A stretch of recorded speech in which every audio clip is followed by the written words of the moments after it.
المنزة من كل شيء جد الحسن والحسين نبي الأنبياء عظيم الرجاء عميم الجود والعطاء ماحي الذنوب والخطايا شفيعنا يوم الجزاء سر الله المخزون در الله المكنون عالم ما كان وما يكون نور الأفئدة والعيون سرور القلب المحزون سيدنا ونبينا وحبيبنا وشفيعنا ووكيلنا وكفيلنا وعوننا ومعيننا وغوثنا ومغيثنا وغيثنا وغياثنا ومولانا محمد النبي مبعوث رحمة للعالمين وعلى آله الطيبين الطاهرين وأزواجه الطاهرة أمهات المؤمنين وأصحابه المكرمين المعظمين أما بعد فأعوذ بالله من الشيطان الرجيم بسم الله الرحمن الرحيم يا أيها الذين آمنوا لا تقدموا بين يدي الله ورسوله واتقوا الله إن الله سميع عليم صدق الله مولانا العظيم وصدق رسوله النبي الحبيب الكريم وقال الله تبارك وتعالى عز وجل في شأن حبيبه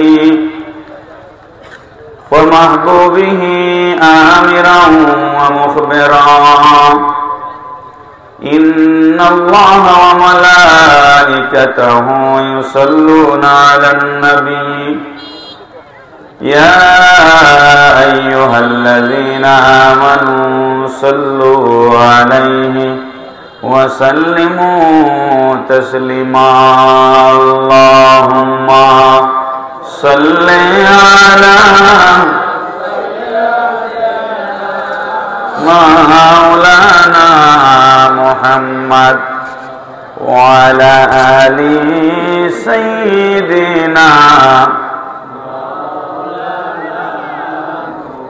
তো সকলে গলা ছেড়ে দেন, উচ্চ আওয়াজে, কেউ জবান বন্ধ রাখবেন না। দয়াল নবীজির মহব্বতে উচ্চ আওয়াজে কয়েক মর্তবা দুরূদ শরীফ পড়ি, কোনো অসুবিধা আছে? একসাথে সবাই পড়ুন আল্লাহুম্মা সাল্লি আলা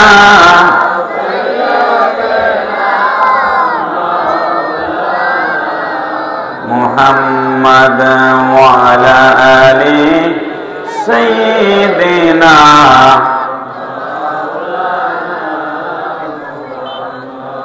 নবী মোর পরশমণি, নবী মোর সোনার খনি, নবী নাম জপে যে জন সে তো দুজাহানের ধনী। আল্লাহুম্মা সাল্লি আলা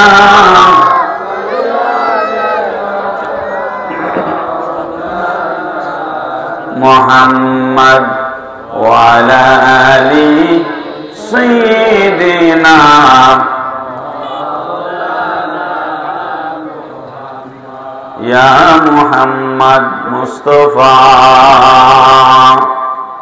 ইয়া নূরে খোদা দেখা দাও,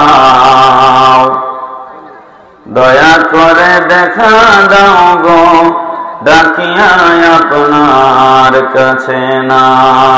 আল্লাহুম্মা সাল্লি মাওলানা ওয়া আলা আলি সাইয়্যিদিনা।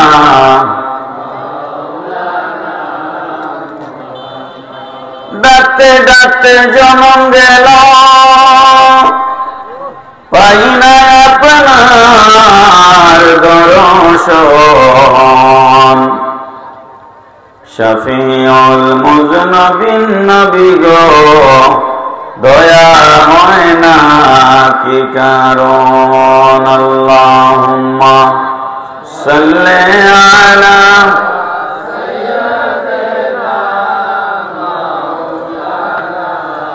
মুহাম্মদ ওয়া আলা আলি সাইয়্যিদিনা। একদিন যদি মেহমান হয়ে আসতেন মোদের বাসরে, যেন দিল কুরবানি করি সত্যি দিতাম আপনারে। আল্লাহুম্মা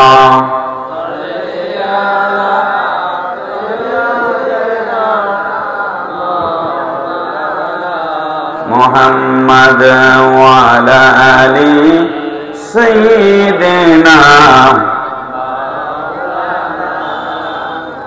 সুবহানাল্লাহ ওয়ালহামদুলিল্লাহ ইল্লাল্লাহ, সুবহানাল্লাহ লা ইলাহা হাসবি রব্বি জাল্লাল্লাহ, মা ফি কলবি গায়রুল্লাহ। নূর মুহাম্মদ সাল্লাল্লাহ, লা ইলাহা আল্লাহ, হাসবি রব্বি জাল্লাল্লাহ, মা ফি কলবি গায়রুল্লাহ। নূর মুহাম্মদ সাল্লাল্লাহ, লা ইলাহা ইল্লাল্লাহ, লা ইলাহা ইল্লাল্লাহ, মুহাম্মাদুর রাসূলুল্লাহ সাল্লাল্লাহু আলাইহি ওয়াসাল্লাম। হবিগঞ্জ সদর দক্ষিণ সুলতানশী বাগ হযরত শাহজালাল রহমাতুল্লাহ আলাইহি জামে মসজিদের উদ্যোগে আয়োজিত দ্বিতীয় বার্ষিক সুন্নি মহাসম্মেলনের মহতারাম সভাপতি জনাব আলহাজ সৈয়দ আহাদুজ্জামান গোস মিয়া সাহেব, বারাকাল্লাহু ফি হায়াতিহি, জনাব আব্দুল মতলিব সাহেব, উদ্বোধক পীরজাদা সৈয়দ ফজলে ইলাহি শামসুদ্দোহা সাহেব, আপনারা যার জন্য অপেক্ষা করছেন আজকের প্রধান আলোচক, বর্তমান সময়ের সাড়া জাগানো বক্তা পীরে তরিকত মুফতি গিয়াসউদ্দিন আত-তাহেরি সাহেব, আমার আগে গুরুত্বপূর্ণ তকরির পেশ করেছেন আপনাদের হবিগঞ্জের গর্ব গৌরব বনগাঁও নূরে মোহাম্মদিয়া সুন্নি আলিম মাদ্রাসার সম্মানিত অধ্যক্ষ, বহু মাদ্রাসার প্রতিষ্ঠাতা হযরতুল আল্লামা মুফতি বদরুর রেজা সেলিম সাহেব। তার আগে বয়ান করেছেন হযরত মাওলানা আব্দুল মুকির শাহীন সুন্নি আল কাদরি সাহেব, হযরত মাওলানা আফজল রেজা নকশবন্দি সাহেব, আমন্ত্রিত সম্মানিত উলামায়ে কেরাম, বিশেষভাবে উপস্থিত আছেন আমার স্নেহের এককালের তুকুর সংগঠক, ছাত্র সংগঠক মাওলানা আব্দুল হামিদ সাহেব সহ সম্মানিত উলামায়ে কেরাম, মুরব্বিয়ানে কেরাম, যুবক ভাইরা, পর্দার ভিতরের মা ও বোনেরা, সকলে মিলে আল্লাহর শুকর গুজার করছি যে আল্লাহ পাক রব্বুল আলামিন আমাদেরকে আজকের এই আজিমুশ শান মাহফিলে একত্রিত হওয়ার তৌফিক দান করেছেন। মুনিবের দরবারে উচ্চ আওয়াজে সকলে পড়ি আলহামদুলিল্লাহ। সবাই আমার সাথে একটু পড়ুন, ইয়া রব্বি লাকাল হামদু কামা ইয়ানবাগি লিজালালি ওয়াজহিকা ওয়া কাদিমি সুলতানিক। মুহতারাম হাজিরিন, আমরা আল্লাহর তারিফ করলাম, আল্লাহর প্রশংসা করলাম। আমি আপনাদেরকে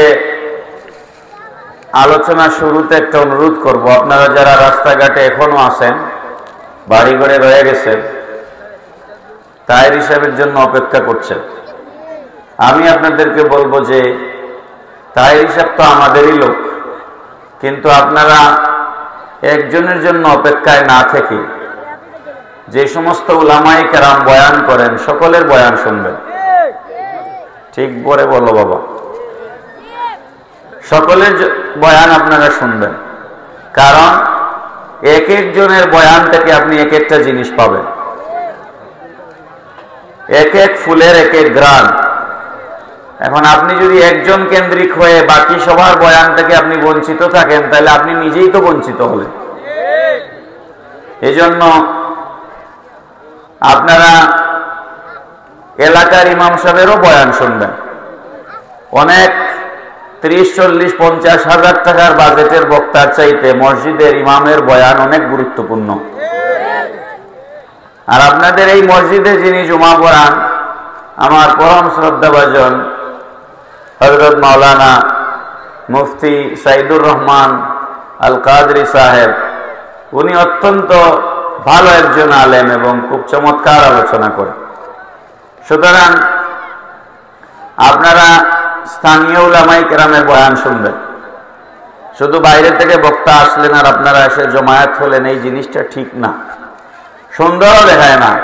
আসর থেকে প্যান্ডেল ফাঁকা পড়ে আছে, হঠাৎ করে নাজিল হলেন আপনারা, এটা কি দেখতে সুন্দর হয়? এটা দেখতে সুন্দর হয় না। এই জন্য আপনারা আগে থেকেই আসবেন। কমপক্ষে মাগরিব থেকে মাহফিলগুলো জমে যাওয়া উচিত। কি আপনারা আমার সাথে একমত? কমপক্ষে মাগরিব থেকে মাহফিলগুলো জমে যাওয়া উচিত। মুহতারাম হাজিরিন, আমি আপনাদের সামনে কোরআনুল কারীমের একখানা আয়াতে কারিমা তেলাওয়াত করেছি। সূরাটার নাম কি জানি? সূরা হুজুরাত। সূরা হুজুরাতের প্রথম আয়াত আমি আপনাদের সামনে তেলাওয়াত করেছি। সূরা হুজুরাতের প্রথম আয়াত আমি তেলাওয়াত করেছি। সেই আয়াতে কারিমার আলোকে আমার নির্ধারিত সময়ে আমি আপনাদের সামনে নবী করিম সাল্লাল্লাহু আলাইহি সাল্লাম শানের উপরে কিছু কথা বলবো। আল্লাহ পাক আমাকে তৌফিক দিন বলবার জন্য, আপনাদেরকে শুনবার জন্য আল্লাহ পাক তৌফিক দান করুন। সবাই বলুন আল্লাহুম্মা আমিন। আমি আশা করছি আপনারা আমার কথা বুঝতে পারছেন। আমার কথা কি বোঝা যায়? সামনে তোমরা ছেলেরা যারা বসেছো বাবা, চুপ থাকবে। তুমি যদি আমার কথা না বুঝো তাহলে গল্প গুজব না করে আস্তে করে উঠে চলে যাবে, ঠিক আছে? পরে আসিও তুমি। আল্লাহ পাক রব্বুল আলামিন ইরশাদ ফরমাচ্ছেন, ইয়া আইয়ুহাল্লাযীনা আমানু, হে ঈমানদারগণ, লা তুকদ্দিমু বাইনা ইয়াদাইল্লাহি ওয়া রাসূলিহি ওয়াত্তাকুল্লাহ। তোমরা খবরদার আল্লাহ এবং আল্লাহর রাসূলের সামনে অগ্রসর হবে না, আর এই ব্যাপারে তোমরা আল্লাহকে ভয় করো। ইন্নাল্লাহা সামিউন আলিম, নিশ্চয় আল্লাহ সর্বশ্রোতা এবং সর্বজান্তা। আল্লাহ সবকিছু শোনেন এবং সবকিছু জানেন। পরে পরে বলেন সুবহানাল্লাহ। তাহলে আয়াতের মূল কথাটা হচ্ছে তোমরা আল্লাহর সামনে যাবে না, রসুলের সামনে যাবে না।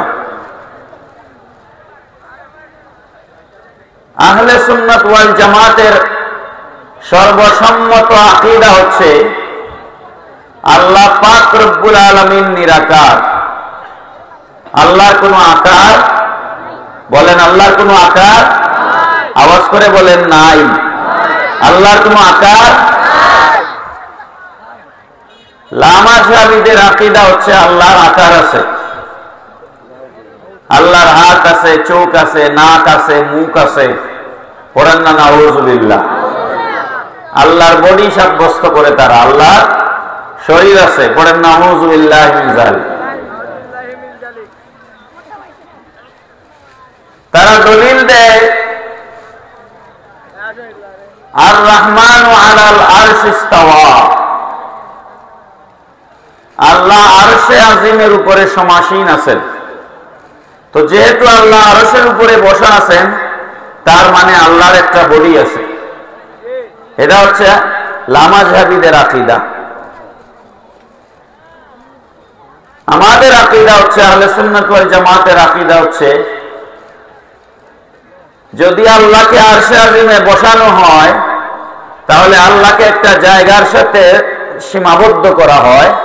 আল্লাহ কোন স্থানের সাথে সীমাবদ্ধ নন।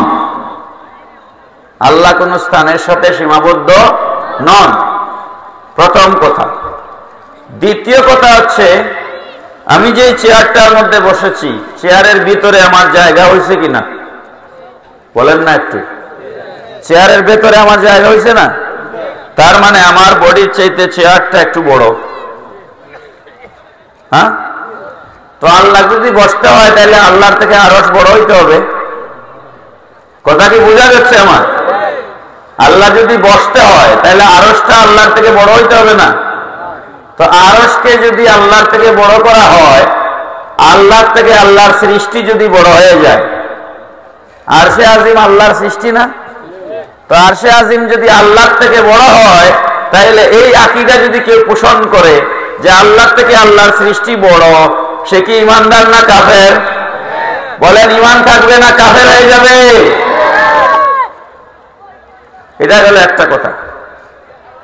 দ্বিতীয় কথা, সে যদি বলে না আরশে আজিম আল্লাহর থেকে ছোট, সে তার নিজেরে বাঁচানোর জন্য এই কথা বলতে পারে যে আরশে আজিম আল্লাহর থেকে কি ছোট। তো আরশে আজিম আল্লাহর থেকে ছোট হইলে ছোট জিনিসের উপরে আল্লাহ বসলেন কিভাবে? ছোট জিনিসের উপরে আল্লাহ বসলেন কিভাবে? সুতরাং এটাও যুক্তিসঙ্গত নয়। তৃতীয় কথা হচ্ছে, আল্লাহ রাব্বুল আলামিন আরশে আজিমের উপর যদি বসা থাকেন, লামাযহাবীদের আকীদা, আল্লাহ যদি আরশে আজিমের উপরে বসা থাকেন, তাহলে আপনারা আমারে বুঝে শুনে উত্তর দিবেন, আরশ আগে না আল্লাহ আগে? বলেন, আমার কথা কি বুঝেন আপনারা? আল্লাহ হচ্ছেন কাদিমুন বেলা ইবতিদা, দাইমুন বেলা ইনতিহা। এটা হচ্ছে আহলে সুন্নাত ওয়াল জামাতের আকীদা। যখন কিছুই ছিল না তখন আল্লাহ ছিলেন, যখন কিছুই থাকবে না তখনও আল্লাহ থাকবেন। তো যখন কিছুই ছিল না তখন আল্লাহ ছিলেন। তো আরশে আজিম যখন ছিল না তখন আল্লাহ কোথায় বসতেন? বুঝেন নাই আমার ওয়াজ? আল্লাহ যদি আরশে বসা হন, তাহলে আরশে আজিম যখন ছিল না তখন আল্লাহ কোথায় ছিলেন? এই কথা বলার পরে তাদের আর কোনো জবাব বলেন আছে? নাই। মুহতারাম হাজিরিন, কোরআন শরীফের আরেকটা আয়াত দিয়ে তারা আল্লাহর বডি, আল্লাহর শরীর সাব্যস্ত করে। এটা হচ্ছে ইয়াদুল্লাহি ফাওকা আইদিহিম। আপনারা জানেন, আলিম উলামাদের কাছ থেকে শুনেছেন, নবী করিম সাল্লাল্লাহু আলাইহি ওয়াসাল্লাম উমরা করবার জন্য গিয়েছিলেন 1400 সাহাবী সাথে নিয়ে উমরা করার জন্য। মক্কার কাফেররা বাধা দিল। আল্লাহর রাসূল বাধাপ্রাপ্ত হয়ে হুদায়বিয়ার ময়দানে তাঁবু গাড়লেন। কোথায়? হুদায়বিয়ার ময়দানে তাঁবু টানাইলেন। হুদায়বিয়ার ময়দানে তাঁবু টানিয়ে নবী করিম সাল্লাল্লাহু আলাইহি ওয়াসাল্লাম উসমান গনি জিন্নুরাইন রাদিয়াল্লাহু তাআলা আনহুকে মক্কা শরীফ পাঠাইলেন। লম্বা কথা আমি সংক্ষেপ করে বলছি। উসমান প্রথম নবীজি বলেছিলেন ওমর রাদিয়াল্লাহু আনহুকে যে তুমি যাও, মক্কার কাফেরদেরকে গিয়ে বলো যে আমরা যুদ্ধ করার জন্য আসি নাই, আমরা হজ করতে এসেছি। ওমর রাদিয়াল্লাহু আনহু বললেন, ইয়া রাসূলুল্লাহ সাল্লাল্লাহু আলাইহি সাল্লাম, আপনি তো জানেন আমার একটু রাগ বেশি, আর মক্কার কাফেররা আমার উপরে কতটা ক্ষেপা, সুতরাং আমার মনে হয় এই জায়গায় আমি না গিয়া উসমান গেলে ভালো হবে। কারণ উসমান নরম ঠান্ডা তবিয়তের মানুষ। পড়েন সুবহানাল্লাহ। তাহলে বোঝা গেল এক এক জায়গার জন্য এক এক মানুষ দরকার, ঠিক নেই? উসমান রাদিয়াল্লাহু আনহু অত্যন্ত লজ্জাশীল একজন মানুষ ছিলেন, মহিলাদের মতো লজ্জা ছিল ওনার। আয়েশা সিদ্দিকা রাদিয়াল্লাহু তাআলা আনহার থেকে হাদিস বয়ান হয়েছে, নবীজি একবার ঘরের মধ্যে বসা, তো নবীজির লুঙ্গি মোবারক একটু উপরের দিকে উঠানো, স্বাভাবিক যতটুকু থাকে তার থেকে একটু উপরের দিকে উঠানো, মানে হাঁটুর কাছাকাছি। এই সময় আবু বকর সিদ্দিক রাদিয়াল্লাহু আনহু নবীজির সাথে দেখা করতে এসেছেন। নবীজি দেখা করেছেন, লুঙ্গি নামান নাই। ওমর রাদিয়াল্লাহু তাআলা আনহু নবীজির সাথে দেখা করতে এসেছেন, দেখা করেছেন, নবীজি লুঙ্গি নামান নাই। এরপরে উসমান রাদিয়াল্লাহু আনহু এসেছেন দেখা করার জন্য। নবীজি বলেন, উসমান রে একটু থামাও, ঘরে ঢুকতে দিও না। আগে নবীজি লুঙ্গি মোবারক নামাইয়া ঠিকঠাক করিয়া এরপরে বলছেন উসমানকে আসতে বলো। সুবহানাল্লাহ বলেন না? আয়েশা সিদ্দিকা রাদিয়াল্লাহু আনহা বলেন, ইয়া রাসূলুল্লাহ সাল্লাল্লাহু আলাইহি সাল্লাম, আবু বকর আসলেন আপনি লুঙ্গি ঠিক করলেন না, ওমর আসলেন আপনি লুঙ্গি ঠিক করলেন না, উসমান আসতেই আপনি লুঙ্গি ঠিকঠাক করতেছেন, এর কারণ কি? নবীজি বলেন, আয়েশা রে শোনো, আমি লুঙ্গি ঠিক না করে কেমনে পারি বলো? উসমানকে দেখলে আল্লাহর ফেরেশতারাও লজ্জা পায়। সুবহানাল্লাহ বলবেন না? উসমানকে দেখলে আল্লাহর ফেরেশতারাও লজ্জা পায়। এই জন্য আমিও উসমান আসতেছে দেখে লুঙ্গি ঠিক করলাম। সব মানুষ কি এক সমান? এক একজনের এক একটা বৈশিষ্ট্য আছে। মানুষ হিসাবেও আমাদের মাঝে এক একজনের এক একটা বৈশিষ্ট্য আছে। নবীজি বলেন, আমার দুই মেয়েকে আমি উসমানের সাথে বিয়ে দিয়েছি, এই জন্য উনার উপাধি হচ্ছে উসমান জিন্নুরাইন, দুই নূরের মালিক। নবীর দুই মেয়েকে বিয়ে করে উসমান গনি জিন্নুরাইন হয়ে গেছেন। সুবহানাল্লাহ। নবীর মেয়েরাও নূর, নবীর মেয়েরাও কি নূর? না বিশ্বাস হয় না আপনাদের? দুই মেয়েকে বিয়ে করে উসমান গনি দুই নূরের মালিক হয়ে গেছে। নবীজি বলেন, ও জগৎবাসী শোনো, আল্লাহ যদি আমার একটা একটা করে 40টা মেয়ে দিতেন, উসমানের চরিত্র এতই উন্নত, উসমান এতই লজ্জাশীল, আমার যদি 40টা মেয়ে থাকতো, আমি একটা একটা করে উসমানের কাছে 40টা মেয়ে দিয়ে দিতাম। প্যারা হাজিরিন, কথা অন্যদিকে চলে গেল। উসমান গনি জিন্নুরাইন রাদিয়াল্লাহু আনহুকে পাঠানো হলো মক্কা শরীফ। কোথায়? মক্কা শরীফ। যাও তুমি মক্কার কাফেরদেরকে গিয়ে বলো যে আমরা তোমাদের সাথে যুদ্ধ করতে আসি নাই, আমরা হজ করতে এসেছি। কিন্তু মক্কার কাফেররা উসমান রাদিয়াল্লাহু আনহুকে বন্দী করে ফেলল। কি করলো? অ্যারেস্ট করলো, বন্দী করলো, আবদ্ধ করলো। উসমান গনি বন্দী হয়েছেন, এই খবর হুদায়বিয়ায় পৌঁছাইল। ১,৫০০ প্রায় ১,৫০০ সাহাবী রক্ত গরম হয়ে গেল। কি হওয়ার কথা না, শরীরের রক্ত গরম হয়ে গেল।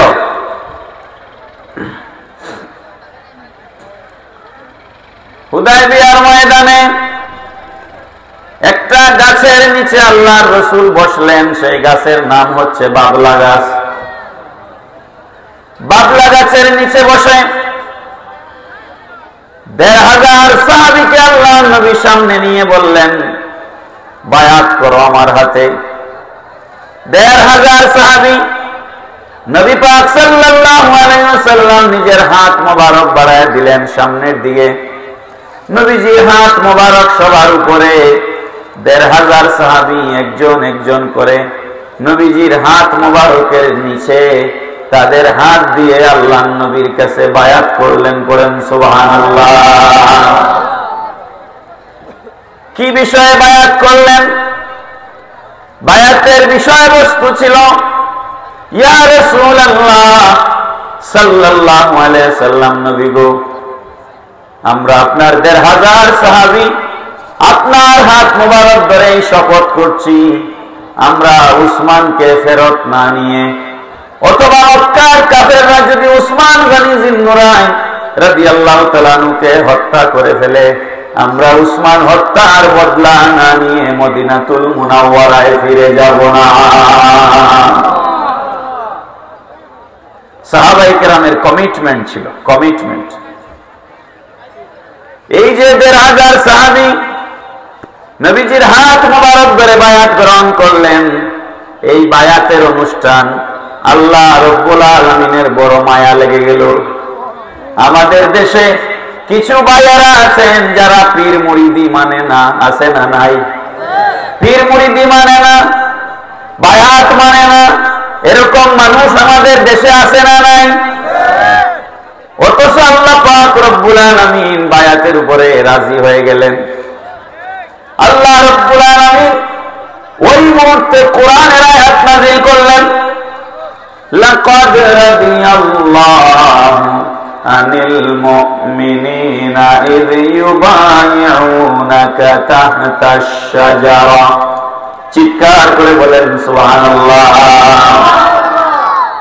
উলামায়ে কেরাম আছেন, লাকাদ রাদিয়াল্লাহ, আল্লাহ নিশ্চয় নিশ্চয় আল্লাহ রব্বুল আলামিন রাজি হয়ে গেলেন, আনিল মুমিনিন, ওই সমস্ত মুমিনদের উপর, ইয ইউবাইউনাকা তাহতাশ শাজারা, ও নবী আমার, যারা আপনার হাত মোবারক ধরে বায়াত গ্রহণ করেছে, আপনার ওই সমস্ত ঈমানদার মুমিনদের উপরে আমি আল্লাহ নিশ্চয় নিশ্চয় রাজি হয়ে গিয়েছি।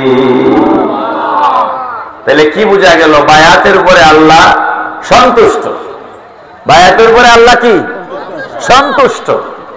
শুধু সন্তুষ্ট নয়, আল্লাহ পাক রব্বুল আলামিন বললেন, হাবিব আমার, আপনি আপনার সাহাবীদেরকে জানিয়ে দেন, যারা আপনার হাত মোবারক ধরে বায়াত গ্রহণ করেছে, তাদেরকে আপনি জানিয়ে দিন, ইন্নাল্লাযীনা ইউবাইউনাকা ইন্নামা ইউবাইউনাল্লাহ।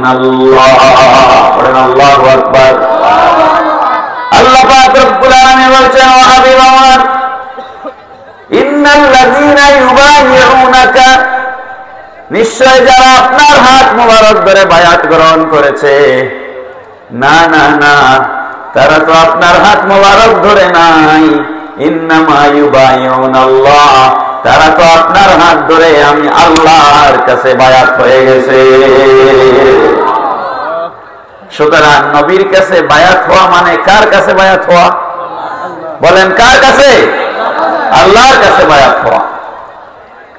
এরপরে আল্লাহ পাক বললেন, ইয়াদুল্লাহি ফাওকা আইদিহিম, ও হাবিব আমার, আপনার সাহাবীরা হাত রেখেছে তাদের হাতের উপরে আপনি নবী হাত মোবারক রেখেছেন। এখানেই শেষ নয়, ইয়াদুল্লাহি ফাওকা আইদিহিম, আপনাদের সকলের হাতের উপরে আমি আল্লাহ হাত রেখেছি। এই আয়াত দিয়ে আমার মূল কথা এখানে, এই আয়াত দিয়ে লামাযহাবীরা বলে যে আল্লাহ তো তার নিজেই তার হাতের কথা বলেছেন, তো আল্লাহর তো হাত আছে। আল্লাহ কি আছে? হাত আছে। তাফসীর পড়ে না, তাফসীর পড়ে না, আন্দাজেই মুফাসসির, বুমবাং মুফাসসির, বুঝছেন? এখানে হাতের ব্যাখ্যা কি? ইয়াদুল্লাহি ফাওকা আইদিহিম, সকলের হাতের উপরে কার হাত আছে? আল্লাহর হাত আছে। এই আল্লাহর হাত বলতে এখানে মুফাসসিরিনে কেরামগণ কি ব্যাখ্যা করেছে? আমরা কি নিজেরা নিজেরা মন গড়া কোরআনের তাফসীর করতে পারবো? বলেন পারবো? না। মুফাসসিরিনে কেরামগণ এটার ব্যাখ্যা দিয়েছেন, সকলের হাতের উপরে আল্লাহর হাত রয়েছে, এর অর্থ হচ্ছে আল্লাহ রাব্বুল আলামিনের পাওয়ার, ক্ষমতা, আল্লাহর কুদরত বেষ্টন করে রেখেছে। বলেন সুবহানাল্লাহ। আমার বাবারা, ভাইয়েরা, আল্লাহর ক্ষমতা এই জায়গায় আছে না নাই? মক্কায় আছে না নাই? মদিনায় আছে না নাই? সারা পৃথিবীতে আছে না নাই? আসমানে আছে না নাই? অর্থাৎ আল্লাহর ক্ষমতা কি কোনো সীমাবদ্ধ না? যত জায়গা সৃষ্টি তত জায়গায় আল্লাহর ক্ষমতা, আল্লাহর ক্ষমতা আছে। এখানে হাত বলতে ক্ষমতা বোঝানো হয়েছে। কি বোঝানো হয়েছে? ক্ষমতা, পাওয়ার। একটা উদাহরণ দিলে আপনারা বিষয়টা সহজে বুঝবেন। যেমন ধরেন, আমি বোঝানোর জন্য বলছি, অন্য কিছু মনে করবেন না।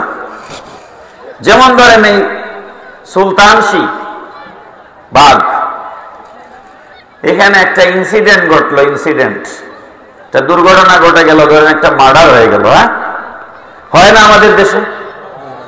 একটা খুন হয়ে গেল, খুন। আপনি বললেন এই ঘটনার পেছনে, এই যে মার্ডারটা হলো, এই ঘটনার পেছনে এমপি সাহেবের হাত আছে। বলি না আমরা এরকম? বলি কি না? এই ঘটনার পিছনে অমুকের হাত। আপনি যার কথা বলতেছেন, ঘটনা যেই দিন ঘটছে ওই দিন তিনি হবিগঞ্জেই নাই, ওই দিন তিনি ঢাকায়। কোথায়? তারপরও আমরা বলি এই ঘটনার পিছনে অমুকের হাত আছে। এখানে হাত দিয়ে কি এটা বোঝানো হলো যে অমুকের হাত লম্বা হইয়া হইয়া হবিগঞ্জ চলে আসছে ঢাকা থেকে? তাহলে কি অর্থে হাত বলছি আমরা? এই ঘটনার পিছনে অমুকের হাত আছে, এর অর্থ হচ্ছে এই ঘটনার পিছনে অমুকের পাওয়ার কাজ করেছে। কথাটা কি বুঝছেন আপনারা? এই ঘটনার পিছনে অমুকের হাত আছে, তার মানে কি?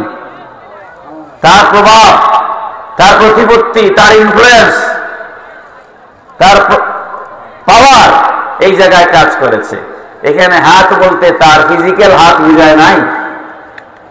সুতরাং ইয়াদুল্লাহি ফাওকা আইদিহিম, সকলের হাতের উপরে আল্লাহর হাত রয়েছে, এর অর্থ এই নয় যে আল্লাহ হাত দিয়ে কিছু ধরেন। কথা ঠিক না ঠিক? এতটুকুন কি পরিষ্কার হয়েছে? এখন মূল কথায় আসি। এতক্ষণ ধরে আল্লাহ সম্পর্কে কেন কথা বললাম? আল্লাহ পাক রব্বুল আলামিন বলছেন, লা তুকদ্দিমু বাইনা ইয়াদাইল্লাহি ওয়া রাসূলিহি ওয়াত্তাকুল্লাহ।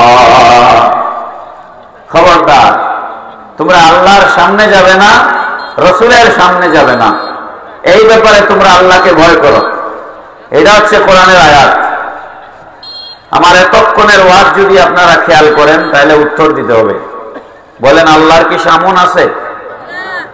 বলেন, বডি থাকলে না সামন থাকবে? আমার একটা শরীর আছে, আমার সামনও আছে, পিছনও আছে। আমার সামনে মাইক, আমার সামনে আপনারা, আমার পেছনেও কিছু লোক বসে আছেন, আছেন না নাই? তো আল্লাহর হাত নাই, পা নাই, নাক নাই, মুখ নাই, আল্লাহ নিরাকার। আল্লাহ কি নিরাকার? আল্লাহর কি সামন আছে, পিছন আছে, উপর আছে, নিচ আছে, অনেক ডব্লিউ আছে, ডব্লিউ ওয়াহাবি নাকি নবীর শান গাইতে গাইতে আল্লাহর উপরে তুলে ফেলি। আমাদের বিরুদ্ধে এরকম অভিযোগ দেয়, আছে না নাই? আরে মোল্লা, তুমি ইসলামই বুঝো নাই, আল্লাহর উপর আছে নাকি? বলেন আল্লাহর কি উপর আছে? আল্লাহর না উপর আছে, না নিচ আছে, না ডান আছে, না বাম আছে, না সামন আছে, না পিছন আছে। আল্লাহ সমস্ত জায়গার থেকে পবিত্র, মুক্ত। বলেন সুবহানাল্লাহ। তাহলে আল্লাহ যে কোরআনে বললেন তোমরা আল্লাহর সামনে যাইও না, রাসূলের সামনে যাইও না, এটার ব্যাখ্যা কি? এটার ব্যাখ্যা মুফাসসিরিনে কেরামগণ বলেছেন, এখানে আল্লাহর সামন বলতে রাসূলেরই সামন বোঝানো হয়েছে। বড় করে বলেন না সুবহানাল্লাহ। এই আয়াতের শানে নজুলটা শুনেন, তাইলে পরিষ্কার হয়ে যাবে। একবার সাহাবায়ে কেরাম কুরবানির ঈদের দিন, কোন দিন? কুরবানির ঈদের দিন নবীজি ঈদের নামাজ পড়ে ঈদগাহ থেকে এসে কুরবানি এখনো দেন নাই, কিন্তু কিছু সাহাবী ঈদের নামাজ পড়ে এসে নবীর আগেই কুরবানি দিয়ে দিয়েছেন। কুরবানির মাসলা হচ্ছে ঈদের নামাজের আগে কুরবানি দিলে ওটা কুরবানি হবে না, দিতে হবে নামাজের পরে। কি? নামাজের পরে। সাহাবায়ে কেরাম নামাজের পরেই দিছেন, আগে দেন নাই, কিন্তু তারা নবীজির আগে দিয়ে দিছে। কার আগে? তো আমার কুরবানি আমি দিছি, তো অসুবিধা কি? আল্লাহ বলেন হয় নাই। সুবহানাল্লাহ বলেন না। আল্লাহ রাব্বুল আলামিন বলেন না, লা তুকদ্দিমু বাইনা ইয়াদাইল্লাহি ওয়া রাসূলিহি। খবরদার, আমার নবী যতক্ষণ পর্যন্ত কুরবানি দিচ্ছেন না ততক্ষণ পর্যন্ত তোমাদেরকে অপেক্ষা করতে হবে।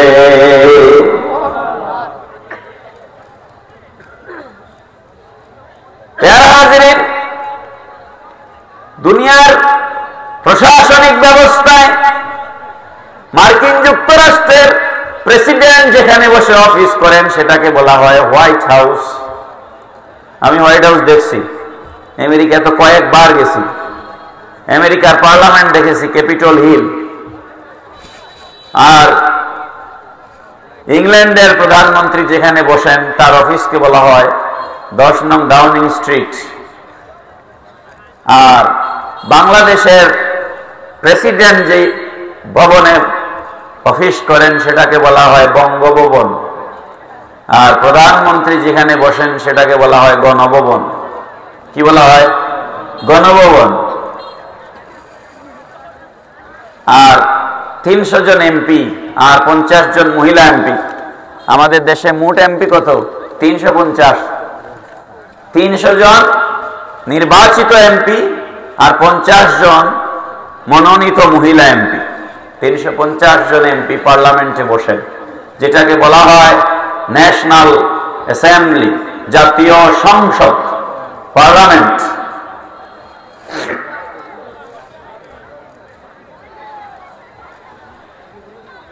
একটা রাষ্ট্রের পার্লামেন্ট কিভাবে পরিচালিত হবে তার জন্য কিছু নিয়ম কানুন আছে, আছে না?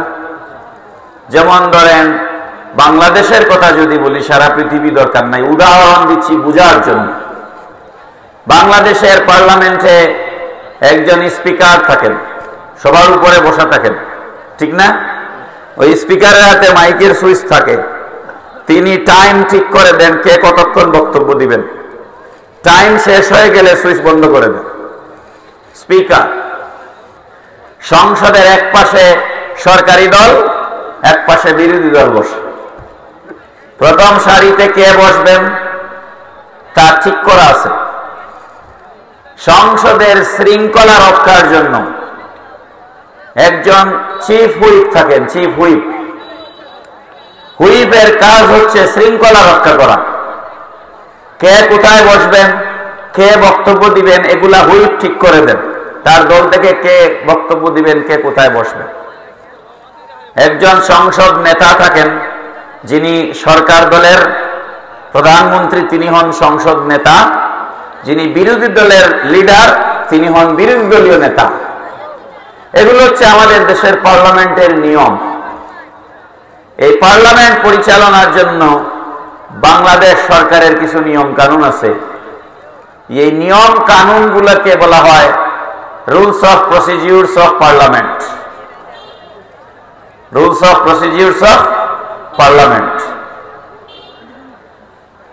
আমার এতক্ষণের কথা বুঝলে আপনারা একটু বলেন তো, বাংলাদেশের জাতীয় সংসদ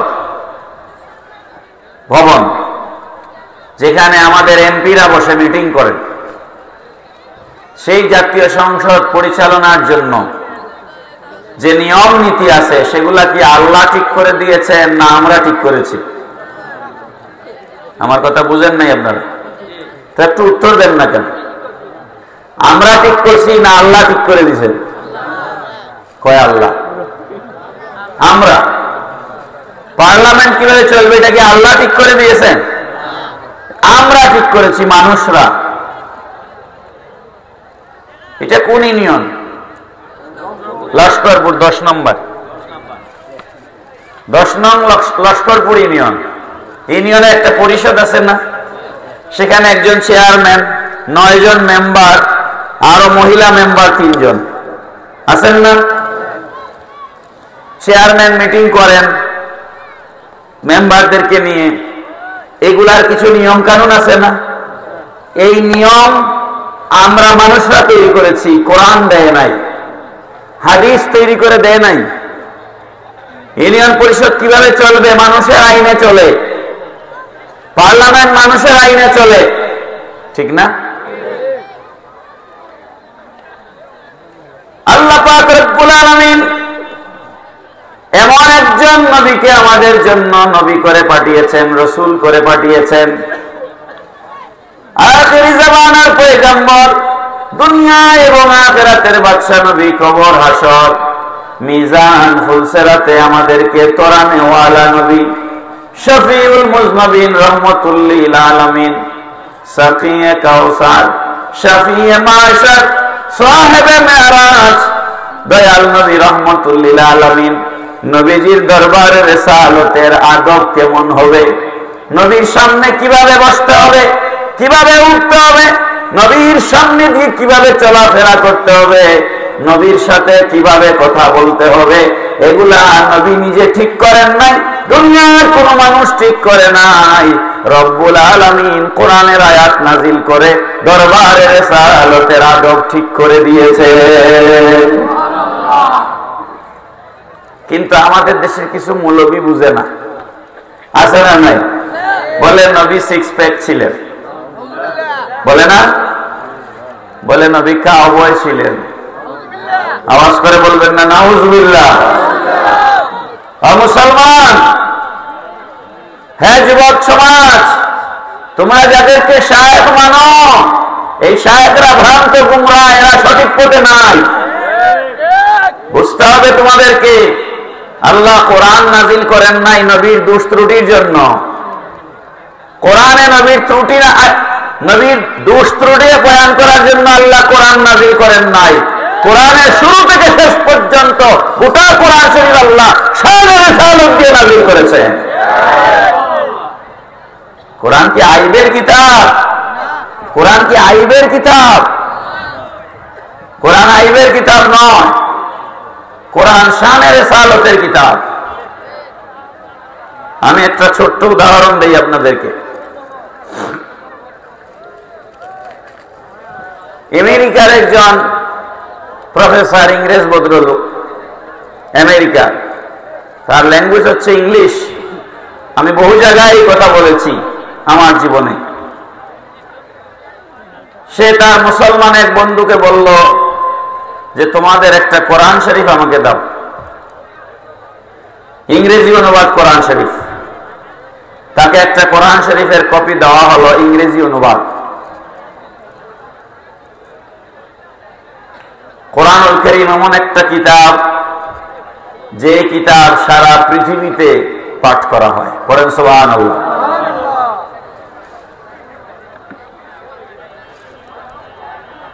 কোরআন যে আল্লাহর কালাম, তার প্রমাণ হচ্ছে হাফেজে কোরআন। পৃথিবীতে আমি চ্যালেঞ্জ করে বলছি, কোরআন শরীফ ছাড়া এই আল্লাহর জমিনে 200-র উপরে রাষ্ট্র আছে পৃথিবীতে, কোরআন শরীফ ছাড়া আর কোন কিতাবের কোন হাফেজ আল্লাহর জমিনে একটাও নাই। না বাইবেলের হাফেজ আছে, না গীতার হাফেজ আছে, না মহাভারতের হাফেজ আছে, না ওল্ড টেস্টামেন্টের হাফেজ আছে, না নিউ টেস্টামেন্টের হাফেজ আছে। ইনজিল, তাওরাত, জবুর কোন কিতাবের হাফেজ আছে? একমাত্র কিসের হাফেজ? তো এটা যে আল্লাহর কালাম, সন্দেহ আছে? কোন সন্দেহ নাই। একজন রিকশাওয়ালাকে জিজ্ঞেস করেন, সেও সূরা ফাতিহা মুখস্থ পারে? পারে না? পারে কি পারে না? মরিস বুকাইলি তার বন্ধুকে বললেন, আমাকে একটা কোরআনের কপি দাও। ইংরেজি অনুবাদ কোরআনের কপি নিলেন, সেটা পড়তে শুরু করলেন শুরু থেকে শেষ পর্যন্ত। অনেক মুসলমান আমরা আছি, মাহফিলেও আছি, জীবনে একবারও কোরআন শরীফ খুলে একটা লাইনের অনুবাদ পড়িয়া দেখি নাই। আছি না নাই? ও মুসলমান, কোরআনুল কারীমকে গিলাফ দিয়া বান্ধিয়া টাকে উঠায় রাখার জন্য আল্লাহ পাক নাজিল করেন নাই। এটা তেলাওয়াতের কিতাব, বেশি বেশি তেলাওয়াত করবেন। আর যারা পড়ালেখা জানেন, কোরআনের অনুবাদ পড়বেন, তাফসীর পড়বেন। এই সামনে রমজান মুবারক আসতেছে, মসজিদে মসজিদে, মাদ্রাসায় মাদ্রাসায় দারুল কিরাত চলবে। একটা ছেলেও রাস্তাঘাটে ঘোরাফেরা করবেন না। দারুল কিরাতে গিয়ে ভর্তি হয়ে যাবেন কোরআনের তেলাওয়াতের ভিতরে। গোটা রমজান মাস আমরা কাটায়া দিব। আল্লাহ পাক তৌফিক দিন, সবাই বলুন আমিন। আমার যুবক ভাইয়েরা যারা এসেছো, যুবক ছেলেরা যারা এসেছো, তাদেরকে আমি বলছি, তোমরা কোরআন শরীফের অনুবাদ পড়বে, কানজুল ইমান পড়বে। কি পড়বে? কানজুল ইমান। কানজুল ইমান যদি তুমি জোগাড় করতে না পারো, তোমার মসজিদের হুজুরকে, সাইদুল হুজুরকে বলবে যে হুজুর আমাকে কানজুল ইমান জোগাড় করে দেন। ভ্রান্ত মতবাদীদের তাফসীর পড়া যাবে না, কানজুল ইমান পড়বেন। তো দুরূদ শরীফ পড়ুন, আল্লাহুম্মা সাল্লি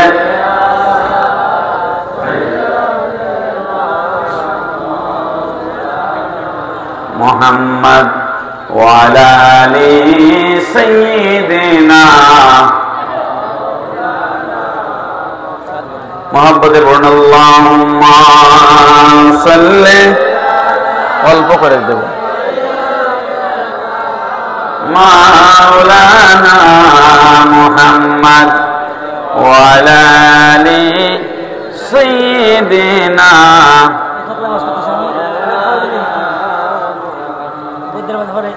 तू जिंदा है वल्लाह, तू जिंदा है वल्लाह,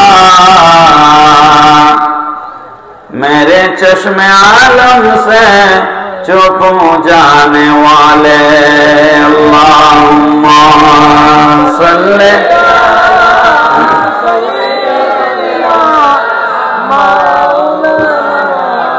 मुहम्मद व अला आलि मौलाना मुहम्मद। प्यारे हाजिरीन, মরিস বুকাইলি কোরআনের শুরু থেকে শেষ পর্যন্ত তেলাওয়াত করলেন, ইংরেজি অনুবাদ সহ পড়লেন। পড়ার পরে ওনার মাথার মধ্যে একটা প্রশ্ন জাগলো, যে লোক এটার ইংরেজি অনুবাদ করছে সে কি ঠিকঠাক মতো করছে কিনা, এটা তো আমি জানি না। কারণ আমি যেহেতু আরবি জানি না, আরবি না জানবার কারণে ইংরেজিটা সঠিক আছে কিনা এটা বুঝবার মতো তো আমার কোনো উপায় নাই। এই জন্য মরিস বুকাইলি মনে মনে ভাবলেন, আমি সত্যি সত্যি কোরআনকে পড়তে চাই। তিনি গিয়ে ভর্তি হইলেন মিশরের আল আজহার ইউনিভার্সিটিতে। আরবিক ল্যাঙ্গুয়েজের উপরে 4 বছরের কোর্স করলেন। করার পর আরবি ভাষা শিখলেন। আরবি ভাষা শিক্ষা করার পর আরো 4 বছরে বুকাইলি কোরআনুল কারীমের সূরা ফাতিহা থেকে নাস পর্যন্ত অনুবাদ করলেন। সুবহানাল্লাহ। একজন ইংলিশ লোক কোরআনের অনুবাদ করলেন। অনুবাদ যখন শেষ হলো, উনার কাছে শত শত চিঠি আসলো, বুকাইলি তুমি কি পাগল হয়েছো? তুমি মুসলমানদের কিতাব কোরআনুল কারীমকে বুঝবার জন্য তোমার জীবনের 8টা বছর তুমি নষ্ট করলে। তুমি যদি কোরআনের পেছনে 8 বছর নষ্ট না করে তুমি যদি সাহিত্য লিখতা, গল্প লিখতা, নাটক লিখতা, উপন্যাস লিখতা, আমরা নিশ্চিত তুমি সাহিত্যে নোবেল পুরস্কার পাওয়া যাইতা। তুমি কেন মুসলমানদের কিতাবকে নিয়ে 8 বছর জীবনের নষ্ট করলা? মরিস বুকাইলি বলেন, ও জগৎবাসী, এই প্রশ্নটা আমার কাছে আসাটাই স্বাভাবিক, কারণ আমি মুসলমান না। কোরআন শরীফকে নিয়ে আমার জীবনে 8টা বছর আমি কেন নষ্ট করলাম, এই প্রশ্নটা আমার কাছে আসবে, এটাই স্বাভাবিক। এই জন্য তোমরা প্রশ্ন করবার আগেই আমি সূরা নাসের অনুবাদ যখন শেষ করেছি, তোমাদের প্রশ্নের উত্তর আমি আগেই দিয়ে রেখেছি। পড়েন না সুবহানাল্লাহ। তোমাদের প্রশ্নের উত্তর আমি আগেই দিয়ে রেখেছি। মরিস বুকাইলি কি লিখেছেন?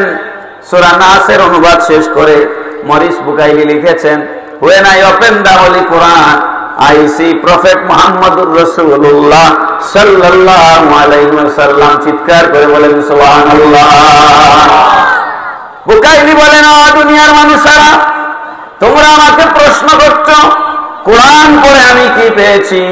আমি কোরআনের প্রতিটা পারায় পারায়, সূরায় সূরায়, আয়াতে আয়াতে, প্রতিটা হরফে হরফে, নুক্তায় নুক্তায়, যেখানে আমি কোরআনুল কারীমকে খুলেছি, যখনই আমি কোরআন খুলেছি, সকল জায়গায় আমি মুসলমানদের নবী মুহাম্মদুর রাসূলুল্লাহ সাল্লাল্লাহু আলাইহি সাল্লামকে দেখেছি। বলেন সুবহানাল্লাহ।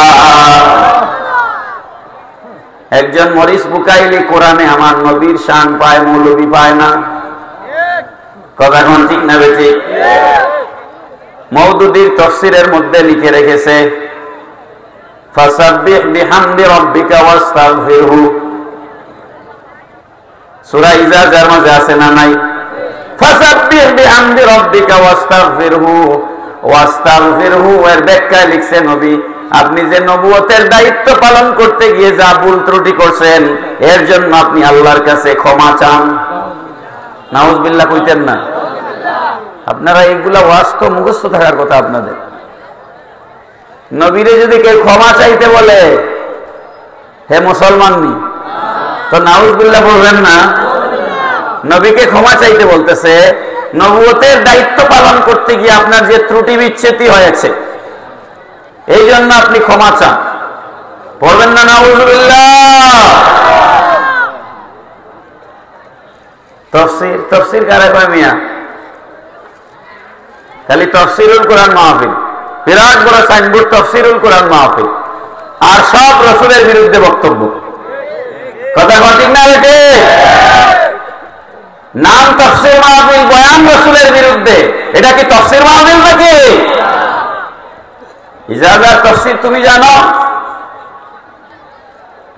কোরআনে যতটা আয়াতে নবীকে ক্ষমা চাইতে বলা হয়েছে, কোরআনে যতগুলো আয়াতে নবীকে ক্ষমা চাইতে বলা হয়েছে, সবগুলো আয়াতের তাফসীর হচ্ছে উম্মত।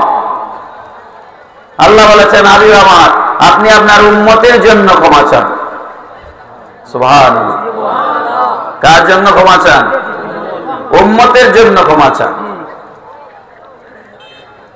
লক্ষ্য করুন, গভীরভাবে লক্ষ্য করুন, এই সূরাটা একটু বুঝেন।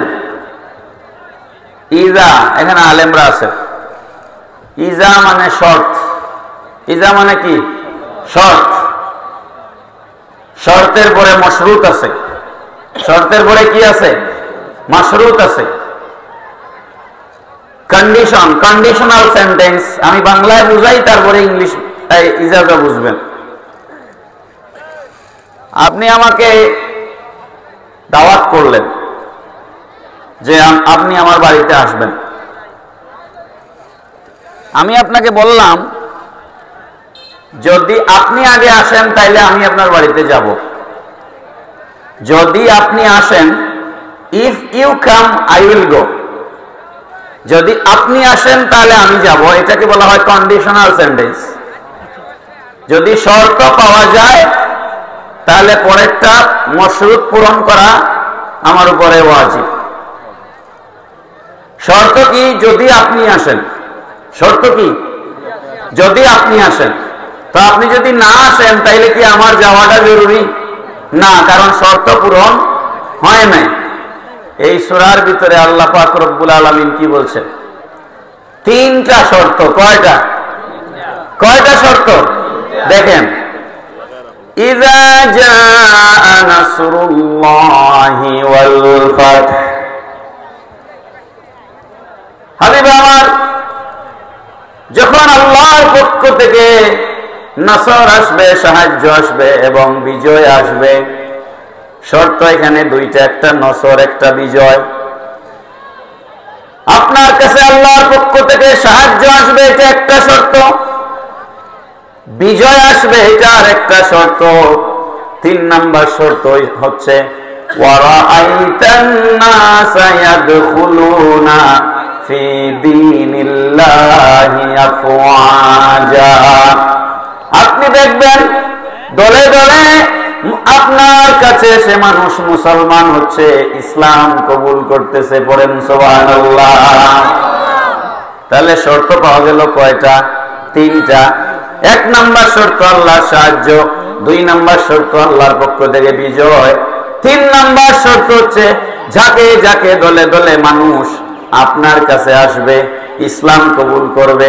এর অর্থ হচ্ছে যখন বিজয় আসবে, যখন সাহায্য আসবে, আর যখন যাকে যাকে দলে দলে মানুষ আপনার কাছে আসবে, ওই মানুষগুলো আপনার কাছে এসে মুসলমান হবে। এরা এতদিন পর্যন্ত ঈমানদার ছিল না, এরা কাফের ছিল, এরা মূর্তি পূজা করেছে। ঠিক কিনা বলেন? এরা মূর্তি পূজা করেছে, এরা আপনার হাত ধরে মুসলমান হয়েছে। এই সমস্ত মুসলমানদের জন্য ফাসাব্বিহ বিহামদি, আপনি আল্লাহর কাছে তাসবিহ পাঠ করুন। আর ওয়াস্তাগফিরহু, আপনার ওই সমস্ত উম্মতদের জন্য আপনি আল্লাহর কাছে ক্ষমা প্রার্থনা করুন। পড়েন সুবহানাল্লাহ। মাশাআল্লাহ। কি মনে হয় আপনাদের, নবী গুনাহগার? কি মনে হয়, নবী গুনাহগার? তো কেউ যদি তাফসীর মাহফিল নাম দিয়ে নবীকে গুনাহগার বলার চেষ্টা করে, একই মুফাসসির? হ্যাঁ, মুফাসসির না। কারণ কোরআনকে আল্লাহ পাক নবীর আয়াত বর্ণনার জন্য নাজিল করেন নাই। কোরআনকে আল্লাহ তার রাসূলের শানের জন্য বয়ান করেছেন। এটা বুকাইলির বক্তব্য থেকে আমরা পরিষ্কার পাইলাম। মরিস বুকাইলি যে কথাটা বলেছেন, একই কথা বুখারী শরীফে আছে। আম্মা জান আয়েশা সিদ্দিকা রাদিয়াল্লাহু তাআলা আনহা, কে? পেছনে তাকান কেন ভাই? এদিকে তাকান। গাড়ি আসবে যাবে, বাইক আসবে যাবে, আর টাইর সব তার টাইমে এখানে আসবে। সুতরাং আমার দিকে লক্ষ্য করে। আম্মা জান আয়েশা সিদ্দিকা রাদিয়াল্লাহু তাআলা আনহার কাছে সাহাবায়ে কেরাম গেলেন।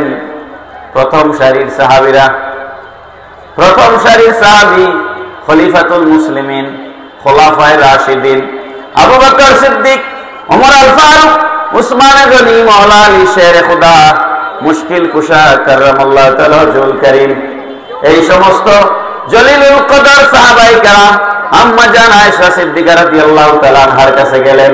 গিয়ে বলেন, মা গো, আমরা তো নবীর সাথে সারা দিন অতিবাহিত করি, নবীর সাথে আমরা দিন কাটাই, নবীর সাথে আমরা উঠা বসা করি, কিন্তু রাতের বেলা নবী কি করেন আমরা জানি না। রাতের বেলা নবী কি করেন আমরা জানি না। আম্মা জান, আপনি যদি আমাদেরকে একটু নবীর চরিত্র সম্পর্কে বলতেন। সুবহানাল্লাহ বলুন, একটু জিকির পড়ুন। লা ইলাহা লা ইলাহা,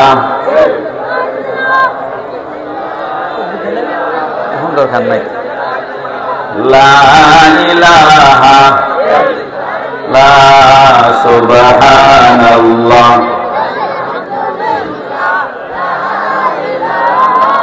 ইল্লাল্লাহ সুবহানাল্লাহ লা ইলাহা হাসবি রাব্বি জাল্লাল্লাহ নূর মুহাম্মদ সাল্লাল্লাহু ইল্লাল্লাহ হাসবি রাব্বি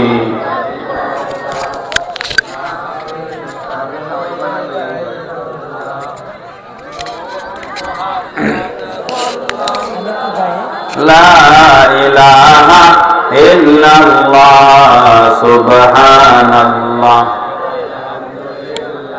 লা ইলাহা লা সুবহানাল্লাহ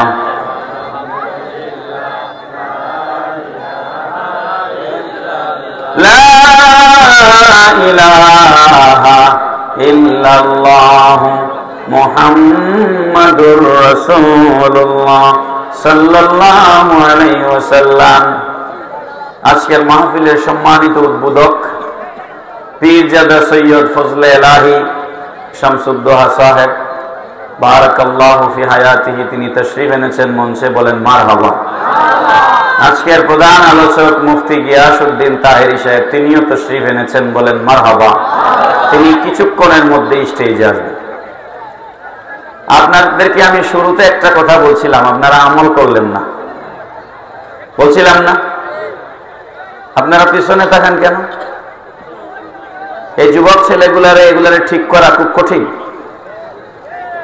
কেন যে এরা ওয়াজে আসে আমি জানি। ওয়াজের মজলিস এটা কোরআন হাদিসের মজলিস, এই মজলিসের আদব রক্ষা করতে হবে। চুপ করে বসতে হবে, নাইলে চলে যেতে হবে। এই প্যান্ডেলের কোনো দরজা জানালা কিছু আছে? তো আপনাকে তো জোর করে বসানো হয় নাই। কি জোর করে বসাইছি আমি? তাহলে একজনও পিছনে তাকাবেন না। এগুলো শিখেন। ওয়াজ শোনারও একটা নিয়ম কানুন আছে, ওয়াজ করার তো নিয়ম কানুন আছেই, ওয়াজ শোনারও নিয়ম কানুন আছে। আর না এই ওয়াজে কাজে আসবে না। সাহাবায়ে কেরাম আয়েশা সিদ্দিকা রাদিয়াল্লাহু তাআলা আনহার কাছে এসে বললেন, আম্মা জান, নবীজির চরিত্র সম্পর্কে আমাদেরকে একটু বয়ান দিন।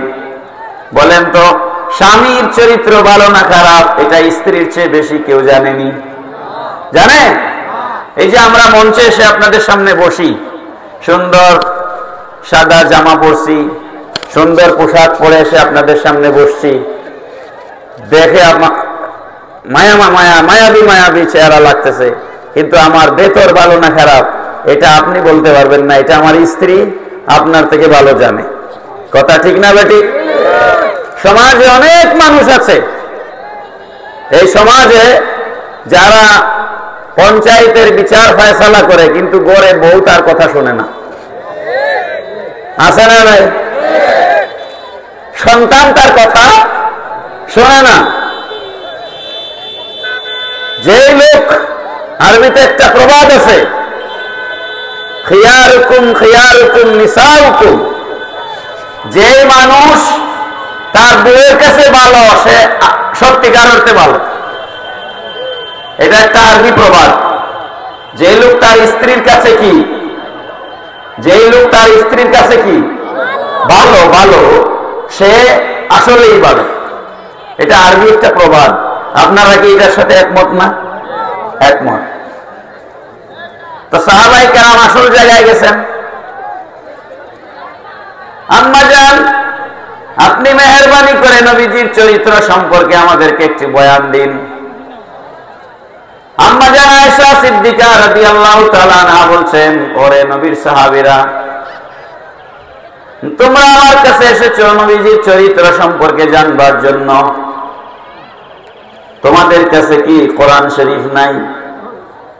নবীর চরিত্র জানতে তোমরা আমার কাছে এসেছো। খুলুকুহু কানা খুলুকুহু আল কোরআন। কোরআনুল কারীমের সূরা ফাতিহা থেকে সূরা নাস পর্যন্ত যা কিছু কোরআনে নাজিল হয়েছে, গোটা কোরআন হচ্ছে নবীর চরিত্র। নবী যা কোরআন তা, কোরআন যা নবী তা। পড়েন না সুবহানাল্লাহ। কোরআন হচ্ছে থিওরি, কোরআন হচ্ছে তত্ত্ব, আর নবী হচ্ছেন কোরআনের প্র্যাকটিক্যাল বাস্তব নমুনা। পড়েন সুবহানাল্লাহ। নবীজি যখন রাস্তায় হাঁটতেন, সাহাবায়ে কেরাম বলতেন ভ্রাম্যমান কোরআন, বলেন না সুবহানাল্লাহ। কোরআন হাঁটতেছে, কে হাঁটতেছে? কোরআন হাঁটতেছে। এজন্য নবীর চরিত্রে যদি আপনি কোনো ত্রুটি খুঁজেন তাহলে কোরআনে ত্রুটি চলে আসে। এজন্য তথাকথিত মুফাসসির যারা আছেন তাদেরকে আমি বলবো, আপনারা নবীর দোষ ত্রুটি তালাশ করবেন না, তাইলে আপনার তাফসীরই থাকবে না। কথা ঠিক না বেটে?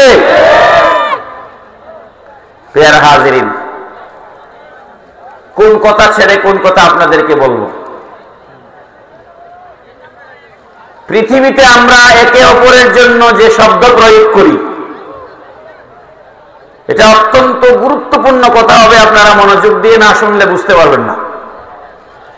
মানুষে মানুষের সম্পর্কের ক্রাইটেরিয়া, ধরন হচ্ছে তিনটা। একটা হচ্ছে আত্মীয়তার সম্পর্ক। একটা কিসের সম্পর্ক? আত্মীয়তার সম্পর্ক।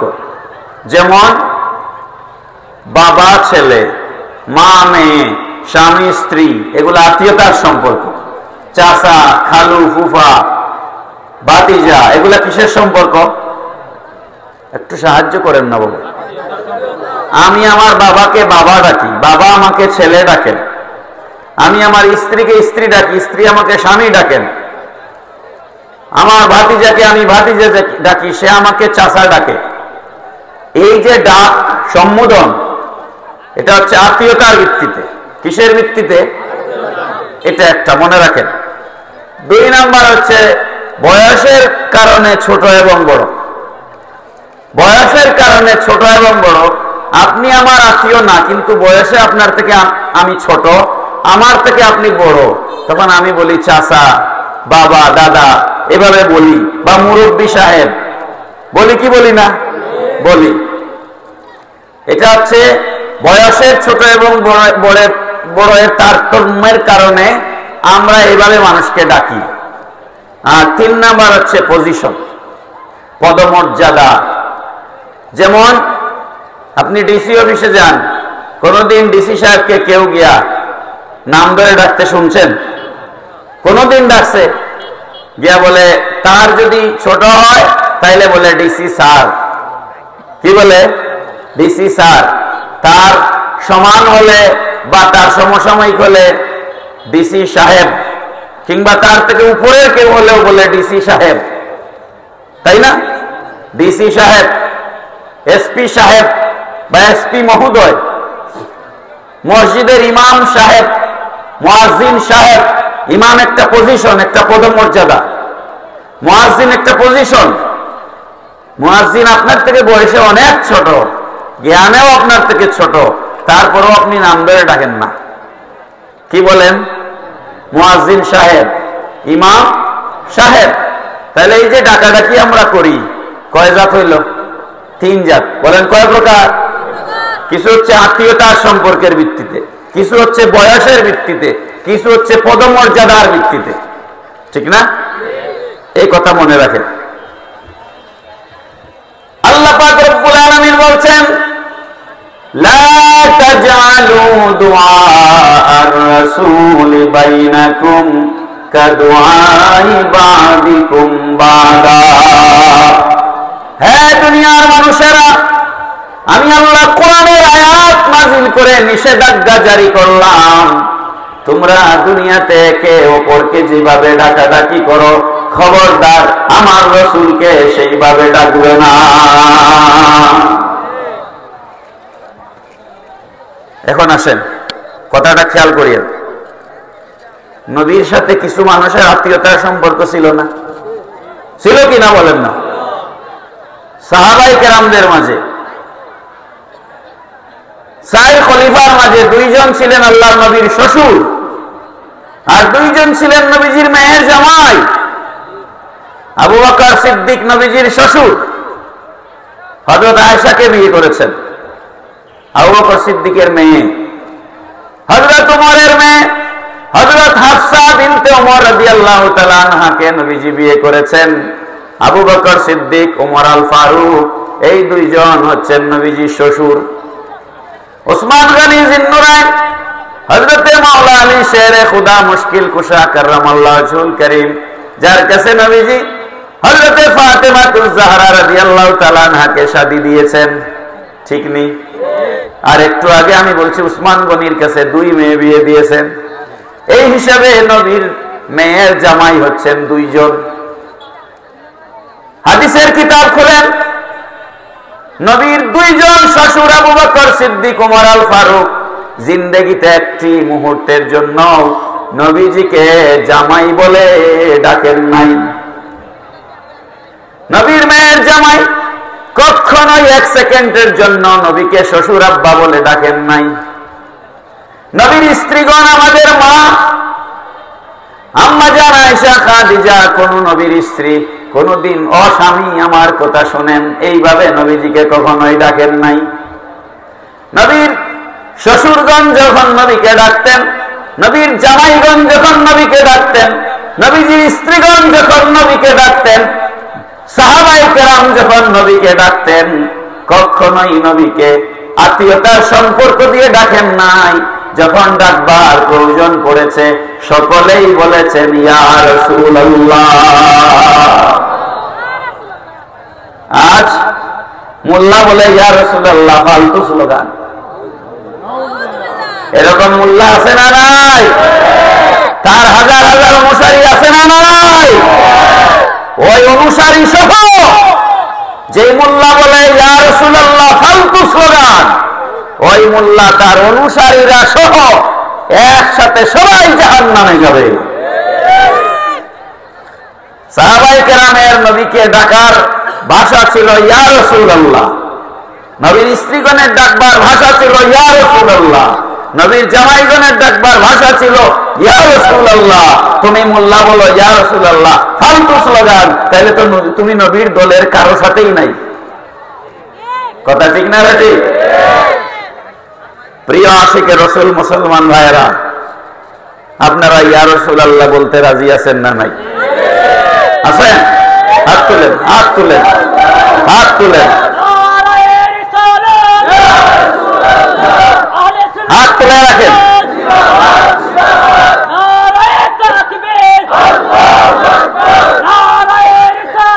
ইয়া রাসূলুল্লাহ,